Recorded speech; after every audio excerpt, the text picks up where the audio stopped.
귀한 분들 만나게 돼서 반갑습니다. 또 하반기를 시작하는 귀한 시점에 성령께서 여러분들께 임재하시는 그런 은혜가 있고, 정말 한 해를 마칠 때에 이런 매주일의 예배가 잘 쌓여서 하나님께서 기뻐하시는 아름다운 믿음의 열매 맺으시면 좋겠습니다. 또 그렇게 되기를 기도하겠습니다.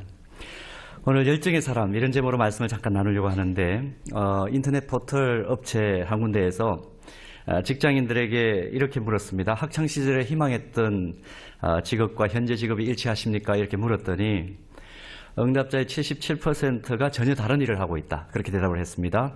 비슷한 일 하고 있다는 응답이 한 18% 정도였고, 나머지 몇 %입니까? 아침에 머리가 잘 안 돌아가시죠? 한 5% 정도 5% 정도의 응답자만 학창시절에 꿈꾸던 일을 하고 있다, 그렇게 응답을 했습니다. 오늘 이 자리에 함께 하신 분들은 아마 대부분 이 5%에 속한 분들이 아닐까, 또 그렇게 또 응답하실 줄로 믿습니다. 한 번밖에 없는 인생을 살면서 자신이 하고 싶어하고 또 잘할 수 있는 일, 그리고 또 그 일에 훈련된 전문성을 가지고 일할 수 있다면, 뿐만 아니라 또 여기에 더해서 보람 있는 일을 한다, 그런 느낌을 가지고 일을 한다면 그 사람만큼 행복한 사람이 있을까 싶습니다. 아침에 눈을 뜨고 일어날 때에 내가 하는 일 때문에 가슴이 뛰고, 내가 밥을 먹어도 내가 하는 일 때문에 이 밥 먹는 것은 의미가 있다고 생각을 하고, 쉼을 가지고 또 잠을 잘 때도 내가 하는 일 때문에 감사가 있고 또 감동이 된다면 그만큼 좋은 일은 없을 것입니다. 이런 분들은 자신의 일에 열정을 가지고 일하는 그런 태도를 가질 수밖에 없겠죠. 성경을 보면 사도 바울이라는 사람이 있습니다. 이분은 우리가 잘 아는 대로 27권의 신약 성경 가운데 바울서 신이라는 이름으로 신약 성경의 거의 절반에 가까운 13권의 성경을 기록해서 우리에게 전달해 준 인물입니다. 한마디로 한평생을 열정으로 똘똘 뭉쳐서 살아간 그런 사람입니다.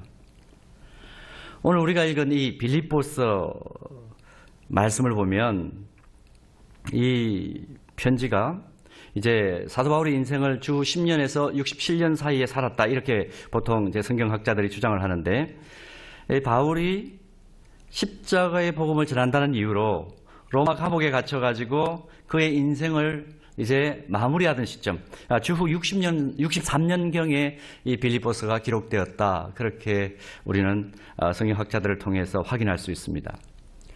인생 말년을 맞이하면 안주하고 싶고 이만하면 됐다, 그렇게 생각하는 것이 인지상정 아니겠습니까? 그런데 오늘 바울의 고백을 보면 전혀 그런 뉘앙스가 풍기지를 않습니다. 한결같은 열정을 품고 자신이 하고 있는 일에 충실하겠다, 그렇게 지금 고백하고 있는 것을 우리가 말씀을 통해서 확인을 합니다.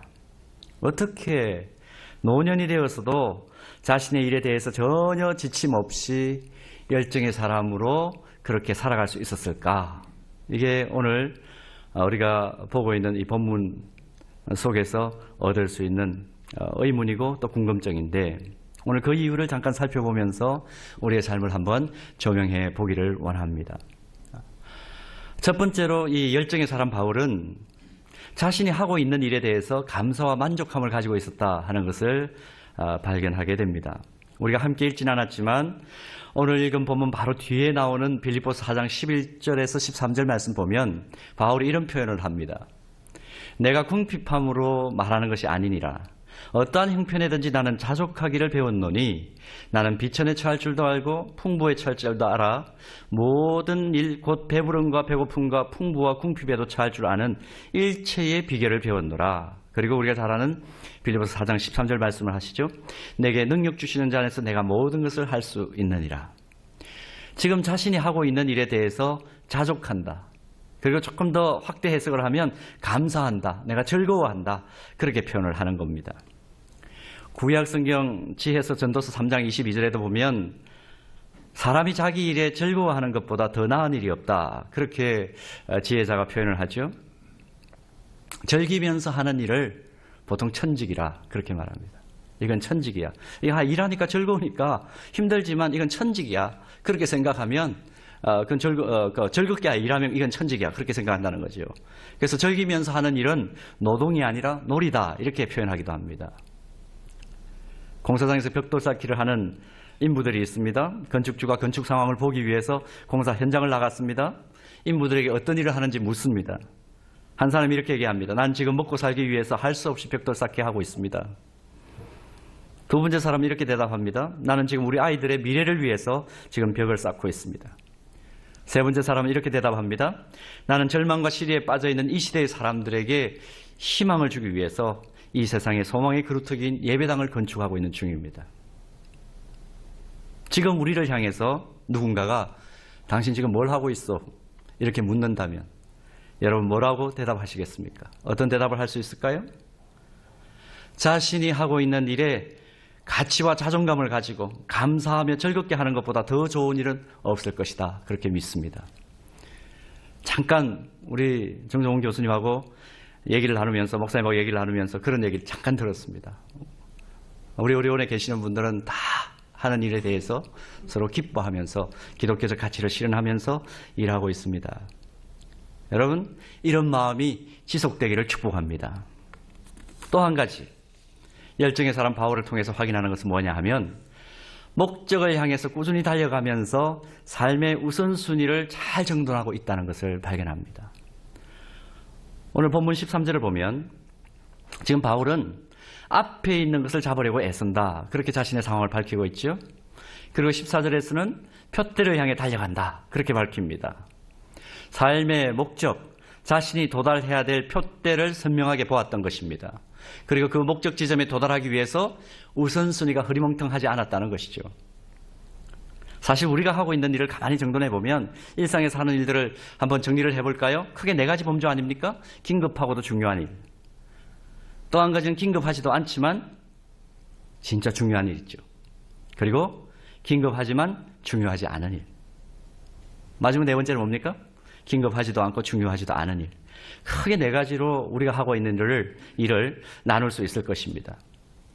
바울은 지금 목표를 향해 달려가면서 자신이 수행해야 될 수많은 일들 가운데 무엇이 긴급하고 중요한 일인가?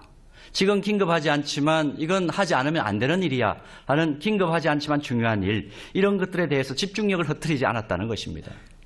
이것이 바울로 하여금 열정의 사람이 되게 한 주요한 원인이었다 하는 것을 오늘 본문을 통해서 교훈받을 수 있습니다. 저도 어쩔 수 없이 연세의료원을 많이 찾을 때가 있습니다. 아무래도 이제 지하실로 내려갈 때가 많죠. 지하실이 뭘 의미하는 것인지 아시죠? 가서 예배를 인도합니다. 근데 그분들이 이곳에서 진료를 받으셨던 분들도 있고 그렇지 못한 분들도 물론 있으실 거예요. 그분들의 삶을 보면서 그래도 귀한 분들의 진료를 통해서 어쨌든 생명이 여기까지 연장돼서 여기 누워 계시는구나, 그런 생각을 때때로 할 때가 있습니다. 사랑하는 여러분, 갖가지 질병을 가지고 어려움을 찾아온 한 분 한 분을 돌보시기 위해서 많이 바쁘실 것입니다. 그 속에서도 긴급함과 중요함에 대한 균형 감각과 지혜를 가지신 여러분 되시기를 바랍니다. 마지막 한 가지, 열정의 사람 바울은 동역의 가치를 중요하게 여기고 있다는 것을 오늘 본문을 통해서 발견합니다. 본문 13절 말씀을 보면 바울은 이렇게 본문을 시작합니다. 형제들아, 이런 말로 본문을 시작합니다. 여기서 형제라는 것은 어떤 의미입니까? 같은 의식, 같은 꿈, 같은 지향성을 공감하고 공유한 친구들을 의미합니다. 분명히 바울은 열정의 사람이었습니다. 근데 바울 서신을 읽을 때마다 확인하는 것은 뭐냐 하면 바울은 자기 열정에만 사로잡혀서 혼자서만 이리 뛰고 저리 뛰는 사람이 아니었다는 것입니다. 그의 주변에는 세상 나라를 하나님께서 다스리시는, 하나님께서 공의와 정의와 사랑과 평화로 다스리시는 그 하나님 나라로 변화시키기 위해서 십자가의 복음을 위해서 함께 수고한 수많은 동력자들이 그 주변에는 많았다는 것을 우리는 바울 서신을 읽을 때마다 확인하지 않습니까? 이 자리에서 그 이름들을 일일이 열거할 필요는 없을 것 같습니다. 중요한 것은 그의 의식 속에는 가치로운 목적을 이루기 위해서 좀 더 복음적으로 원색적으로 얘기한다면 하나님께서 기대하시는 그 하나님의 마음을 시원케 해드리는 하나님 나라의 가치를 실현하기 위해서 혼자서 빨리 간 것이 아니고 동역자들과 함께 멀리 가는 것이 중요하다는 의식이 항상 그의 가슴에는 있었다는 것이죠. 형제들아, 여러분 지금 러시아 월드컵을 보고 계시죠? 이제 8강이 다 이제 가려졌습니다. 여러분 축구 경기를 볼 때마다 뭘 느끼십니까? 저는 축구 경기를 요즘 볼 때마다 늘 느끼는 것이 있습니다. 골을 넣으려면 라이트 윙이 공을 몰고 가도 반드시 같은 팀으로 반대쪽에서 달려가는 레프트 윙이나 다른 포지션의 팀 동료를 쳐다보아야 골이 쉽게 터지더라는 겁니다. 아무리 네이마르가 잘해도 글쎄요, 브라질이 얼마나 잘할까요? 메시가 탈락하는 것을 보면서 우리가 얼마나 가슴이 허무했습니까? 저 사람을 이젠 다시 볼 수 없다는 것이 참 저는 아쉽더라고요. 혼자서만 잘해요. 안 되는 겁니다. 함께 잘해야 되는 거죠. 개미 1000마리면 바위도 굴린다는 말이 있습니다. 이 말을 가장 먼저 했던 누군가가 있겠지만 이 말은 1888년도에 우리나라에 온 한국 초기 선교사 게일 선교사님이 선교 편지에 이 글을 씁니다. 개미 1000마리면 바위도 굴린다. 연동교회를 세우고 최초의 영안사전을 만드신 분 아닙니까? 근데 이분이 뭘 보고 이 편지를 쓰느냐 하면 한국 사람들을 보고 이 글을 썼대요. 밭일이든 논일이든 결코 혼자서 하지 않고 항상 3사람 이상씩 다른 농부들과 팀이 되어가지고 일하는 한국 농부들을 보고 이 말을 합니다. 긴 나무 막대 끝에 삽을 달고 막대에 2줄을 묶어가지고 3사람이 한 조가 되어가지고 호흡을 맞춰가지고 줄을 당기면서 밭을 갈거나 논둑을 다지는 신기한 농기구. 이게 뭐라 그러죠?